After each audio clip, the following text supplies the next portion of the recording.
बस बार बार यही रटना है कि जैसा भी हूं प्रभु आपका हूं। अंदर से बार बार यही पुकार करनी है कि नाथ मैं तो गले पड़ गया हूं आपके, अब आपको स्वीकार करना ही है। इतनी पुकार करनी है कि समदर्शी परमात्मा में पक्षपात प्रकट हो जाए। हमारी पुकार में इतनी विरह वेदना हो कि करुणा करके प्रभु जो समदर्शी हैं वो पक्षपाती बन जाएं। जैसे अम्बरीश जी का पक्षपात लिया, जैसे बड़े बड़े महाभागवत जनों का पक्षपात लिया, तो प्रभु पक्षपाती बन जाएं। ऐसा हमें बार बार पुकार करना है कि हे नाथ मैं आपका हूँ, जैसा हूँ प्रभु आपका हूँ, आपके सिवा हमारा कोई नहीं है। ये बात बार बार अंदर दोहरानी है, जिससे जो हम चिंतन करते हैं वही प्रभाव पड़ता है। जैसा प्रभाव स्वीकार हो वैसा ही चिंतन करें, और जैसा चिंतन करेंगे वैसा ही स्वभाव और प्रभाव हमारे ऊपर लागू हो जाएगा। हम बार बार दासत्व का चिंतन करें। प्रभु हमारे स्वामी हैं, हम प्रभु के दास हैं, जैसे भी हैं प्रभु के हैं, प्रभु के सिवा कोई हमारा नहीं। हे नाथ मैं आपका हूँ, आप मेरे हैं। ये अंदर चलना चाहिए, ये अंदर बीच बीच में बात उठनी चाहिए।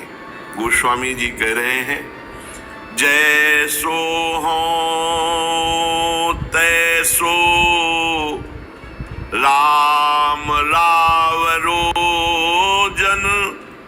जनि परी हरिये, जनि परी हरिये।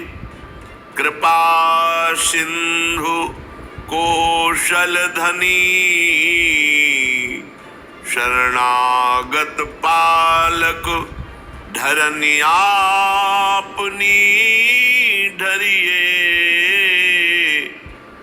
धरनी आपनी धरिये। हे श्री हरि, हे प्रभु, मैं भला बुरा कैसा भी हूं, जैसा हूं पर आपका हूं। जैसो हो तैसो राम रावरो जनि परिहरिये।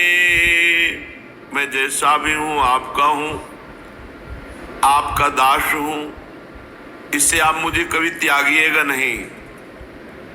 आपसे प्रार्थना है जनि परिहरिये।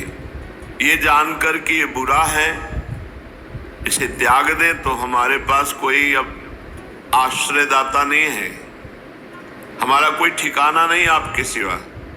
अगर आपने त्याग दिया तो फिर प्रभु विश्व में हमारा कोई ठिकाना नहीं। हे हरि, ये जान करके कि इसका अब कोई नहीं है मेरे सिवा, मैं दोषी हूं, मेरे में दोष हैं, पर मेरे दोष देखकर अगर त्याग देंगे तो फिर हमारा सर्वनाश हो जाएगा, क्योंकि और कोई हमारा है ही नहीं।